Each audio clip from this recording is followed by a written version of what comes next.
Oke sahabatku semuanya, dimanapun Anda berada, semoga dalam keadaan sehat walafiat. Bertemu lagi di channel Asma Allah Tegal bersama dengan saya Sunaryo.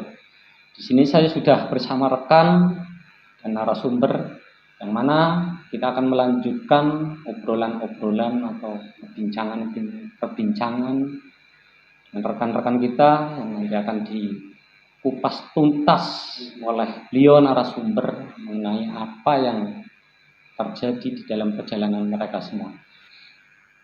Agama itu apa sih Pak? Dan saya itu masih bingung Pak. Agama kok banyak agama, tapi yang dimaksud dengan agama sesungguhnya itu apa Pak? Agama itu adalah budaya, ya.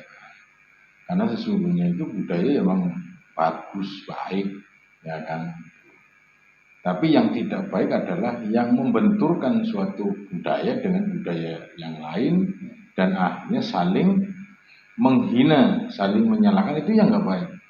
Sebetulnya budaya agama itu semuanya baik karena mengajarkan kebaikan dari agama manapun mengajarkan suatu kebaikan. Cuman yang menjadi perbedaan itu adalah tata caranya dalam beribadah. Tapi kandungannya ya tujuannya sama, untuk menjadi orang-orang yang lebih baik di situ. Agama apa saja, ya kan? Itu mengajarkan dari situ hal yang baik di situ. Nah, kalau kita udah tahu, maka kita harus saling menghormati karena agama itu adalah budaya.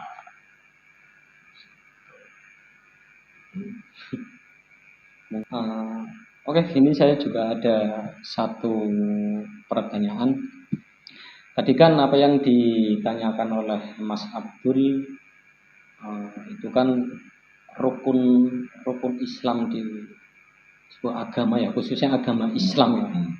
Dan saya mendengar di luar, kalau khususnya untuk agama Islam, kalau untuk orang yang mampu melaksanakan daripada rukun Islam tersebut, orang itu nanti masuk dalam surga kalau meninggal.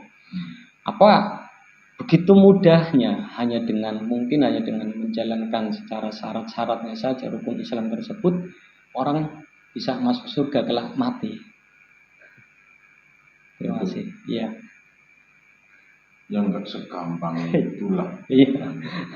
Ntar masuk surga semua. Surga sempit ntar, ya kan di situ. Itu kan hanya tata cara di dalam sebuah agama. Makanya dikatakan harus mengenal syahadat, ya kan, harus melaksanakan sholat, zakat, puasa, haji. Itu kan disebut rukunnya atau dikatakan syaratnya orang Islam. Tapi pada hakikatnya adalah perbuatan di situ. Kalau sudah mengenal syahadat, ya harus tahu diri, harus punya kesadaran diri, kesadaran yang baik, akhlak yang baik, budi pekerti yang baik. Kalau orang yang sudah tahu siapa yang bersyahadat. Kalau orang yang sudah ngerti sholat di situ, tentu harus bisa menjaga di situ perilakunya, memberi contoh yang baik ucapan, perbuatan bagi orang yang sudah sholat dan seterusnya gitu, ya kan. Jadi nggak segampang kalau terus baca syahadat terus baca sholat langsung masuk surga. Waduh, itu satu kali enak bener itu. Nggak bisa begitu. Ya Pak, ini saya mau tanya tentang seperti sholat untuk kita langsung terdengar sholat itu kita dulu laksanakan. Sholat itu harus menghadap kiblatnya ya. Kiblatnya Ka'bah atau Mekah. Antara itu sebenarnya kiblatnya ke Ka'bah, Mekah atau kiblat kepada Allah. Dan kiblat itu seperti apa agar kita dapat melakukan sholat yang benar-benar baik. Ya memang jarang, pertanyaan ini kan jarang sekali ditanyakan oleh orang-orang yang melakukan sholat itu. Kita kiblatnya kemana gitu kan. Kita tahu disuruh kiblatnya ke sana ya kan, separat ini dan sebagainya. Ya. Padahal kalau ditanya, kamu kiblatnya ke mana? Ke Ka'bah. Padahal yang dilihat tembok rumahnya sendiri atau musholanya sendiri gitu kan. Oh ya kan. Kiblat itu adalah suatu keyakinan diri sebetulnya. Karena kalau kita melakukan sholat harus ada keyakinan diri. Tuh. Kalau langsung kiblat kepada Allah nggak ada keyakinan nggak mungkin. Ya, contoh ya kan kita mau percaya kepada Naryo. Kalau kita nggak percaya diri bagaimana? Ya nggak bisa gitu kan. Jadi sebelum mempercayai Allah, ya tentu harus mempercayai diri, yaitu kiblat kepada diri, yakini diri kita sebelum melaksanakan hal-hal yang baik seperti sholat. Dan yang kedua, ketika kita sebut agama, sehingga saya tanyakan adalah agama kan banyak sekali. Yang saya tanya, benarkah nanti hanya satu agama yang masuk surga, dan agama yang seperti apa yang masuk surga itu?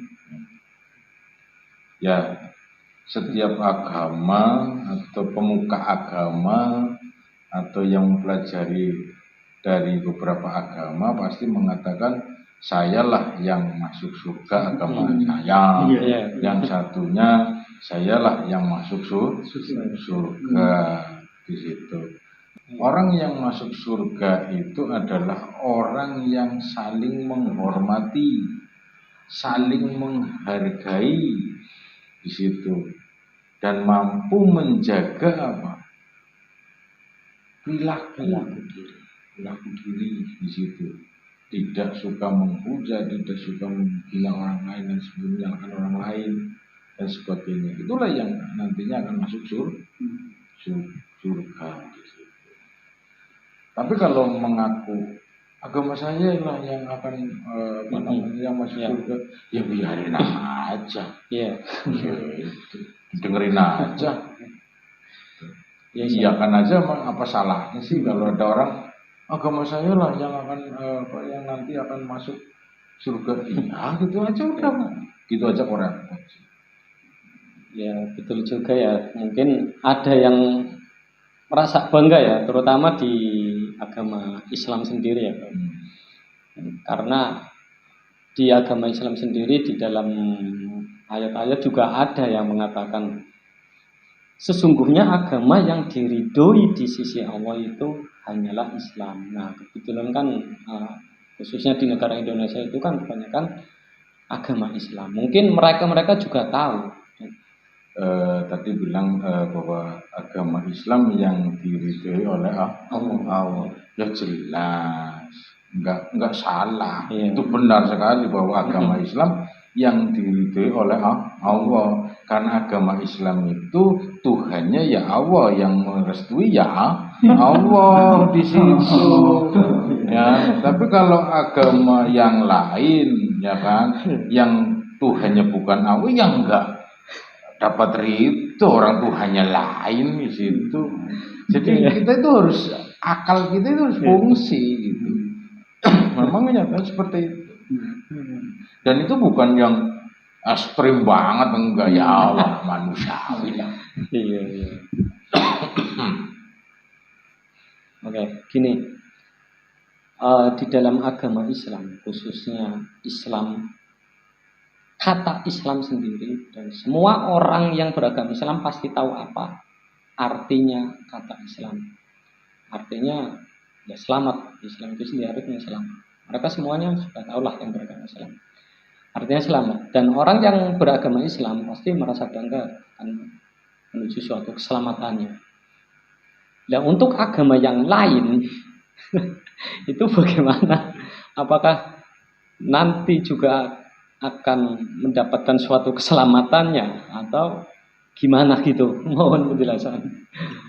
Ya sama, ya kan? Artinya Islam bagi orang yang melaksanakan Islam yang sebenarnya Islam, yang benar-benar ingin cari selamat, ya selamat, ya kan? Ya. Nah, agama yang lain kalau ingin mencari keselamatan ya selamat, makanya dikatakan juru selamat katanya, ya kan? Iya. Untuk mencari keselamatan. Kembali di hidup itu adalah perbuatannya, bukan ritualnya. Iya. Tuh. Dan juga bukan nama agamanya ya. Iya, di situ. Nah kalau kita mengambil nama agama si A, B itu, wah ribut lah. Di situ. Orang kita makan aja sesuai selera, aja nggak ribut. Yang satu semuanya, ini kan ada minuman, saya air putih, Anto kopi, saya nggak ribut, karena saling menikmati. Nah begitu pula dengan agama Islam, agama ini, agama itu. Nah kalau mereka saling menikmati, apa yang menjadi masalah? Yang menjadi masalah itu adalah kesombongan, merasa dan dirasa. Berarti apapun agamanya, semua itu kembali kepada perbuatannya. Iya, kembali kepada perbuatan dan kembali kepada manusianya sendiri. Dan Pak, saya ada pertanyaan lagi. Di dalam manusia beribadah itu tujuannya itu surga atau tujuannya itu merubah diri lebih baik? Jadi bingung nih Pak.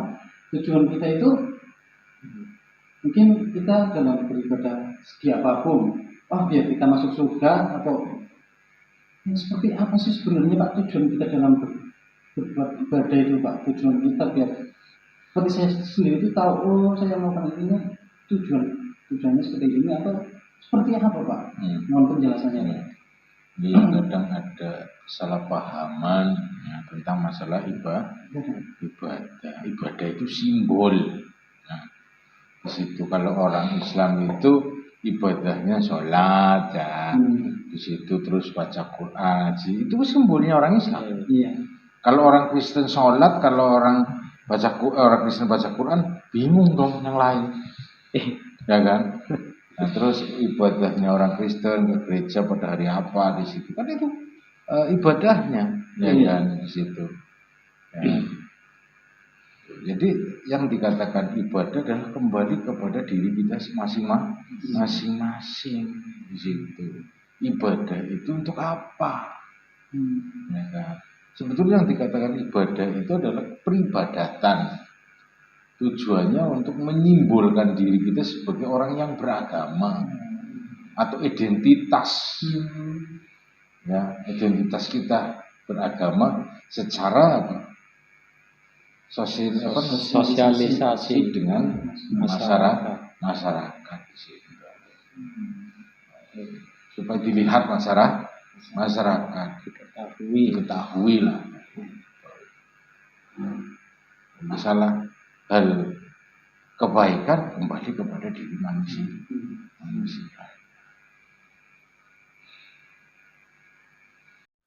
Oke sahabat, demikianlah tadi perbincangan atau obrolan-obrolan kita dengan narasumber. Mudah-mudahan apa yang telah tadi bersama dibahas, diuraikan, bisa menjadi manfaat untuk kita semuanya. Dan barangkali untuk sahabatku semuanya yang kurang jelas atau belum paham, bisa dipertanyakan melalui komen-komennya. Dan untuk sahabatku semuanya, untuk terus melanjutkan video-video di channel Asma Allah, jangan lupa subscribe-nya, like, komen-komen, serta tekan tombol lonceng untuk terus melanjutkan video-video berikutnya dari channel Asa Allah. Sekian dan terima kasih. Assalamualaikum warahmatullahi wabarakatuh.